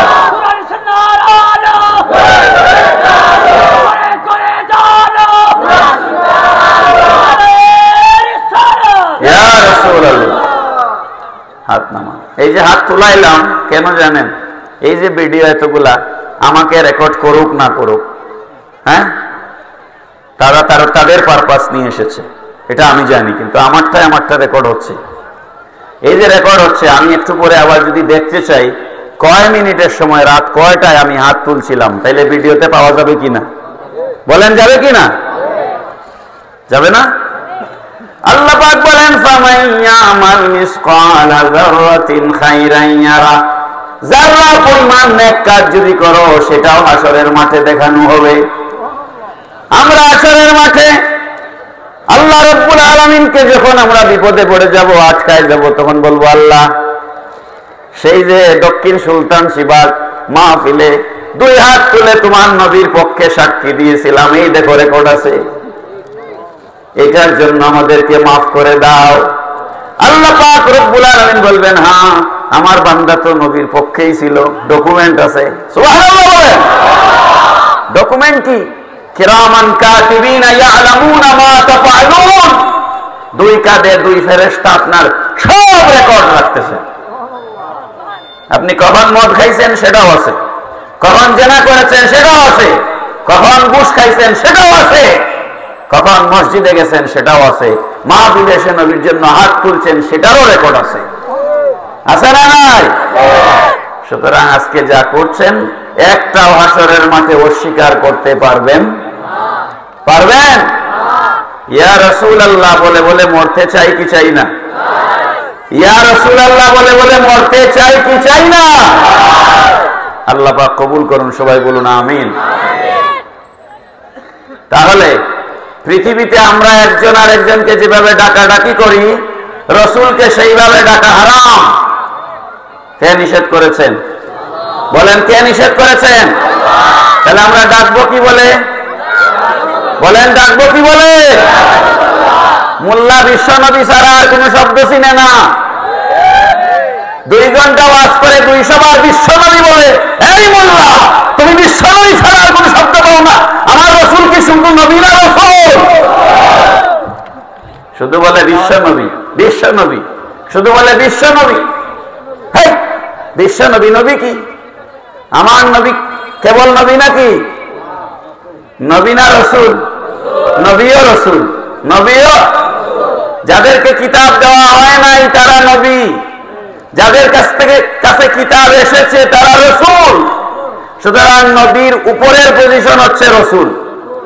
তো তুমি রসুল বাদ দিয়া নবী বলো কেন? তোমার উদ্দেশ্য ভালো না। একজন যদি চেয়ারম্যান হয় তাহলে মেম্বার ডাকলে মায়া করবো আপনারে? চেম্বার সাহেব, চেয়ারম্যান সাহেব যদি মেম্বার সাহেব ডাকেন মায়া করবে? সুতরাং যার যেটা পজিশন আছে সেটা বলতে হবে।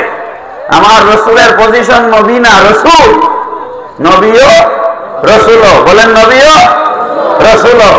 তো খালি বিশ্ব নবী, বিশ্ব নবী। আমার রসুল কি শুধু এই বিশ্বের নবী নাকি? বিশ্ব বলতে জমিনকে বোঝায়, আসমানকে বোঝায় না।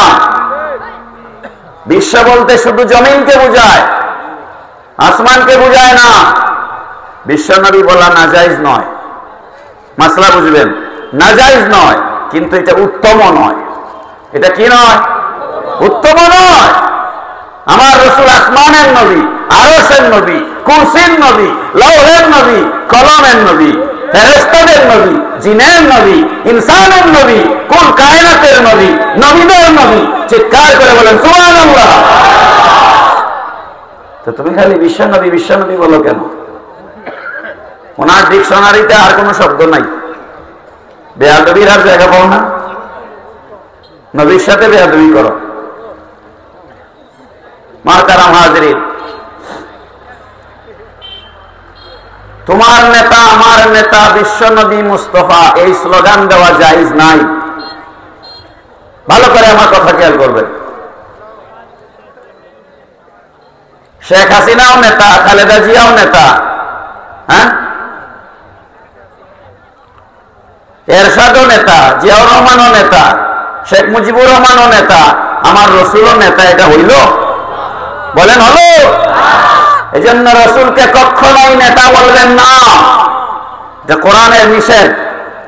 নেতা পৃথিবীর প্রচলিত শব্দ, নেতা দুনিয়ার প্রচলিত শব্দ। পার্টি নেতাকেও আমরা নেতা বলি, ইউনিয়নের নেতাকেও নেতা বলি, উপজেলার নেতাকেও নেতা বলি, জেলার নেতাকেও নেতা বলি, জাতীয় নেতাকেও নেতা বলি। তা আমি সবাইকে নেতা বলতেছি, রসুলকেও নেতা বলতেছি, এটা মানাইলো? আল্লাহ নিষেধ করেছেন, লা তাজআলু দুআর রাসূল বাইনাকুম কাদুআই বাযিকুম বাযা। একে অপরকে যেভাবে ডাকাডাকি করো, খবরদার আমার রসুলকে সেভাবে ডাকবে না। এজন্য রসুলকে নেতা বলা জায়েজ নাই। সন্দেহ আছে আপনাদের কারো মনে? রসুলকে নেতা বলা জায়েজ আছে? পরিষ্কার কথা। তাহলে কি ডাকবেন রসুলকে? মা কানা মুহাম্মাদুন আবা আহাদিম মির রিজালিকুম ওয়ালাকির রাসূলুল্লাহ। হায় হায়, কি কথা আল্লাহ কোরআনে বলে রেখেছেন, আর মোল্লারা বলতেছে কি? আল্লাহ পাক বলেন, মা কানা মুহাম্মাদুন আবা আহাদিম মির রিজালিকুম। হে দুনিয়ার মানুষেরা, আমার এই রসুল দুনিয়ার কোন পুরুষের পিতা নন। তাহলে কি? ওয়ালাকির রাসূলুল্লাহি ওয়া খাতামান নাবিয়্যিন। ইনি হচ্ছেন আল্লাহর রসুল এবং শেষ নবী। চিৎকার দিয়ে বলুন সুবহানাল্লাহ। রসুল কি কোন পুরুষের পিতা ছিলেন না? রসুলের 3 জন ছেলে ছিলেন। কয়জন? তো ছেলে থাকতেও আল্লাহ বলতেছেন রসুল কোন পুরুষের পিতা নন। এর মানে কি? এর মানে হচ্ছে রসুলকে অমুকের আব্বা বলে ডাকা জায়েজ নাই। আমরা ঘরের বড় সন্তানের নাম দিয়া বাপরে মারে ডাকি, ঠিক নেই? বড় সন্তান, ও হাসিনার বাপ, ঠিক নেই? ও জরিনার মা, এভাবেই তো ডাকি আমরা। রসুলকে ফাতেমার বাপ বলে ডাকা জায়েজ নাই। ওয়ালাকিন রাসূলুল্লাহ, তিনি আল্লাহর রাসূল, ওয়া খাতামান নবিয়্যিন, তিনি শেষ নবী। সুবহানাল্লাহ। এত চমৎকার চমৎকার কথা কোরআনে থাকতে তুমি কেন খুঁজে পাও না? তুমি না আবার মুফাসসির, তো কোরআন না পড়ে তাফসীরে লেগে গেছো। আল্লাহ পাক রব্বুল আলামিন বলেন, আমি যখন আমার হাবিবকে ডাকবার প্রয়োজন পড়েছে তখন আমি এভাবে ডেকেছি। ও মুহাম্মদ বলে আল্লাহ ডাকেন নাই। আল্লাহ পাক যখন তার হাবিবকে ডেকেছেন তখন ডেকেছেন ইয়াসিন, ইয়া আইয়ুহাল মুযাম্মিল, ইয়া আইয়ুহাল মুদ্দাসসির। চিৎকার করে বলেন আল্লাহু আকবার। আমার আল্লাহ কি বলছেন?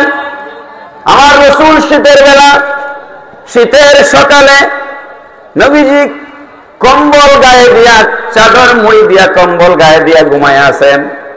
আল্লাহ পাক বলেন, জিবরিল যাও আমার বন্ধুকে গিয়া ডাকো, বড় মায়া লাগতেছে। আমার রাসূল চাদর মুবারক পেছায়া শুয়ে আছেন, নবীকে গিয়া ডাক দাও, ইয়া আইয়ুহাল মুযাম্মিল, হে কামলি ওয়ালা নবী। চিৎকার করে বলেন না সুবহানাল্লাহ। তুমি এগুলা দেখো না কোরআনে? আল্লাহ তার হাবিবকে কিভাবে রেখেছেন? যা মন চায় তাই বলো তুমি রাসূলের শানে। তোমার দুই চোখ আর রাসূলের দুই চোখ, তুমি মনে করো রাসূল তোমার মতো মানুষ? রাসূল তার এই দুই চোখ দিয়ে আল্লাহকে দেখেছেন।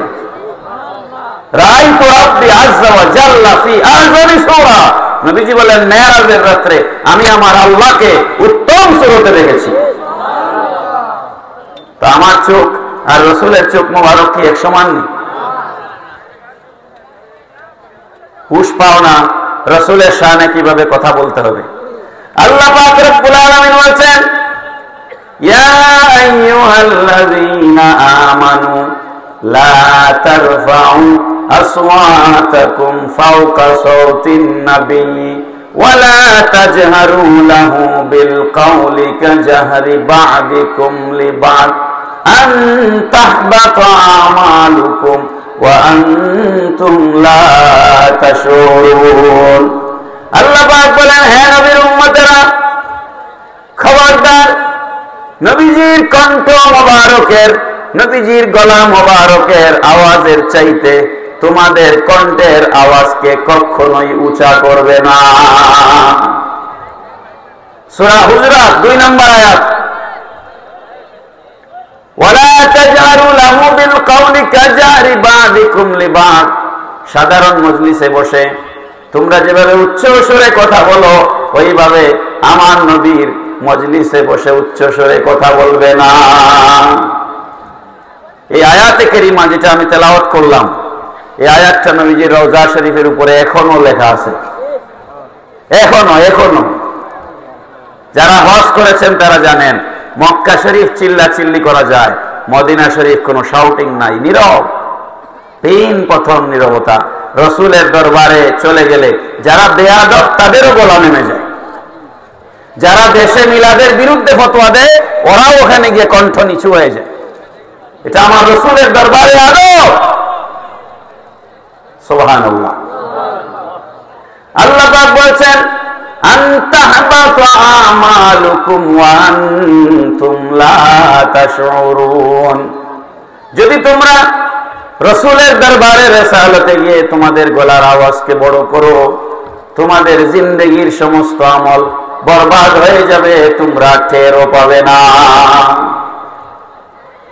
তাহলে নবীর সামনে গিয়ে বড় করে কথা বললে আমল নষ্ট হয়ে যায়, জীবনের সমস্ত আমল বরবাদ হয়ে যায়। তো মাহফিলে বসে নবীকে কাউবয় বললে আমল থাকবে? বলেন, আমল থাকবে? কি আশ্চর্যজনক কথা! আমার রসুলের সামনে কি ধরনের বেয়াদবি! যেমন এটা একটা অ্যাসাইনমেন্ট নিয়েছে তারা, রসুলের সামনে মাহফিলে সেই রসুলের বিরোধিতা করা, এটা তাদের একটা অ্যাসাইনমেন্ট হয়ে গেছে। প্যার হাজরিন, খুব গভীরভাবে লক্ষ্য করুন যে আয়াত 2 নম্বর আয়াত সূরা হুজুরাতের, এই 2 নম্বর আয়াতের শানে নজুলে কি লেখা হয়েছে জানেন? এই আয়াত নাজিল হওয়ার পর লক্ষ্য করিয়েন তো, এই যে ছোট বাচ্চারা আমার সামনে বসছে, এদের বুঝ আর আপনারা যারা 30, 40, 50, 60 বয়স, বুঝ কি সমান নেই? সমান তো না। এজন্য এদের উপরে আমি রাগ করতেছি না। তো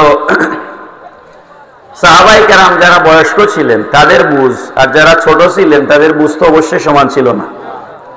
এজন্য মুরব্বী সাহাবী যারা ছিলেন, বয়স্ক সাহাবী যারা ছিলেন, যেমন আবু বকর সিদ্দিক রাদিয়াল্লাহু আনহুর কথা তাফসীরে এসেছে এবং আরো অনেক সাহাবী, এই আয়াত নাযিল হওয়ার পর তারা মুখের ভিতরে পাথর ঢুকাই দিয়েছেন। পাথর, মুখের ভিতরে কি পাথর ঢুকায়া তারা নবীজির সামনে এসে বসছেন।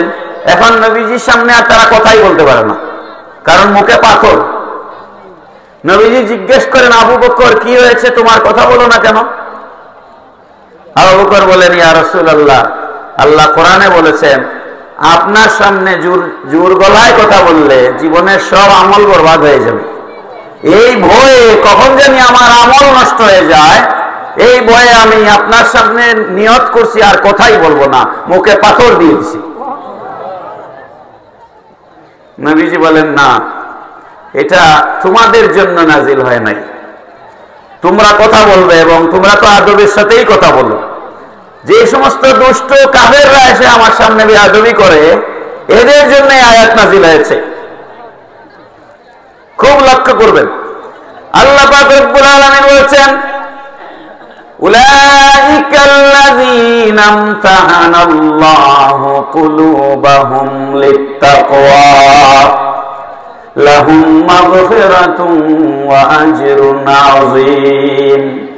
ভাই, এতক্ষণ জোরে কথা বলতেছি, কোরআনের বাইরে গেছি। এখন একটা হাদিস শরীফই পড়বার টাইম পাইলাম না, কোরআন শরীফের আয়াতই তো আপনাদের সামনে বলতেছি নাকি। তারপরেও আমাদের বিরুদ্ধে অভিযোগ, বলে সুন্নিরা নাকি তাফসীর জানে না, হে জানে খালি। কথা এখন ঠিক না? ঠিক। তাফসীর শিখতে হইলে আয় দেখ তাফসীর কিভাবে করা লাগে। মুহতারাম হাজিরিন, আল্লাহ পাক বলছেন, রে আবু বকর সিদ্দিক, এটা আবু বকর সিদ্দিকের শানে এই আয়াত নাযিল হয়েছে এবং সাহাবায়ে কেরামের শানে এই আয়াত নাযিল হয়েছে। আল্লাহ পাক বলেন, ও আমার নবীর সাহাবীরা, উলাইকাল্লাযীনা ইমতাহানাল্লাহু কুলুবাহুম লিত্তাকওয়া, আমি তো নবীর ওই সমস্ত সাহাবী যারা ঈমান বরবাদ হয়ে যাওয়ার ভয়ে মুখের ভিতরে পাথর ঢুকায়া দিছে, আমি তো তাদেরকে তাকওয়ার জন্য পরীক্ষা করে নিয়েছি। পড়েন সুবহানাল্লাহ। পরীক্ষাটা কে করেছেন? আল্লাহ। বলেন না, কে করেছেন? লক্ষ্য করুন, আপনার এলাকায় স্কুল, বিশেষ করে ম্যাট্রিকের পরীক্ষা, ইন্টারমিডিয়েটের পরীক্ষা, নিচের গুলার দরকার নাই। ম্যাট্রিক পরীক্ষার খাতা নিজের স্কুলের মাস্টাররা দেখেন না বাইরে চলে যায়? এটা তো আমরা সবাই জানি। সেন্টার পরীক্ষা হয়, নিজের স্কুলে পরীক্ষা হয় না। পরীক্ষা হচ্ছে ধরেন বৃন্দাবন কলেজে। ইন্টারমিডিয়েটের পরীক্ষা কোথায় হচ্ছে? বৃন্দাবন কলেজে পরীক্ষা হচ্ছে। পোড়া হবিগঞ্জ সদর উপজেলার যত কলেজ আছে সব কলেজের ছাত্ররা গিয়ে বৃন্দাবন কলেজে পরীক্ষা দিচ্ছে। খাতা বান্ডিল বেঁধে শিলগালা করে সব ঢাকায় পাঠায় দেওয়া হচ্ছে। তারপরে ওখান থেকে বিভিন্ন স্কুলে কলেজে খাতাগুলা পাঠানো হয় দেখার জন্য, ঠিক না? এটা কেন করা হইলো? নিজের স্কুলের ছাত্র নিজে পড়াইয়া নিজেই পরীক্ষা নিয়ে নিজেই মার্কস দিলে সাধারণ মানুষে কইব এটা তো উনি পক্ষপাতিত্ব করছে, ঠিক না? ঠিক। আমার ছাত্র আমি পড়াইলাম, আমি প্রশ্ন করলাম, আমি পরীক্ষা নিলাম, এই পরীক্ষার গ্রহণযোগ্যতা ভালো হয় না। এই জন্য আল্লাহ পাক বলেন, হাবিব আমার, সাহাবী আপনার, এদেরকে পড়াইছেন আপনি। সাহাবীদেরকে কে পড়াইছে? নবীজি পড়িয়েছেন। আরে ভাই, সাহাবায়ে কেরামের সময় দারুল উলুম দেওবন্দ মাদ্রাসা ছিল? সাহাবায়ে কেরামের যুগে অক্সফোর্ড ইউনিভার্সিটি ছিল না, কেমব্রিজ ছিল না, হার্ভার্ড ছিল না, দেওবন্দ ছিল না, কলিকাতা আলিয়া মাদ্রাসা ছিল না। তো সাহাবায়ে কেরাম কোথা থেকে শিখলেন? নবীকে আল্লাহ শিক্ষা দিয়েছেন আর নবী সাহাবায়ে কেরামদেরকে শিক্ষা দিয়েছেন। তো নবীর ছাত্র হচ্ছেন সাহাবায়ে কেরাম। নবীজির ছাত্র কারা? সাহাবায়ে কেরাম নবীজির ছাত্র। সাহাবায়ে কেরাম নবীজির ছাত্র। তো সাহাবায়ে কেরাম নবীজির কি ছাত্র। তো নবীর ছাত্র নবী যদি পরীক্ষা নেন, তাহলে নবীর যারা মানে না এরা কইব উনি নিজেই পরীক্ষা নেন, নিজেই পড়ান, সবকিছু উনিই করেন। এই জন্য আল্লাহ পাক বলেন হাবিব আমার না, পড়িয়েছেন আপনি, পরীক্ষা নিয়েছি আমি। পড়েন সুবহানাল্লাহ। উলাইকাল্লাযীনা ইমতাহানাল্লাহু কুলুবাহুম লিত্তাকওয়া লাহুম মাগফিরাতুন ওয়া আজরুন আযীম। আর নবীর সাহাবায়ে কেরাম তাকওয়ার জন্য পরীক্ষায় পাশ করে ফেলেছেন, তাদেরকে আমি আল্লাহ তাকওয়ার জন্য পরীক্ষা করেছি। বলেন সুবহানাল্লাহ। তো যা কিছু আজকে বয়ান করলাম, মেইন উদ্দেশ্য হচ্ছে নবীর শান বুঝা। আল্লাহ পাক আমাদেরকে নবীর শান বুঝার তৌফিক দিন। সবাই বলুন আমিন। আমার কথায় কেউ কষ্ট পাইলে ক্ষমা করবেন। ওয়া মা আলাইনা ইল্লাল বালাগ। আসসালামু আলাইকুম ওয়া রাহমাতুল্লাহি ওয়া বারাকাতুহু।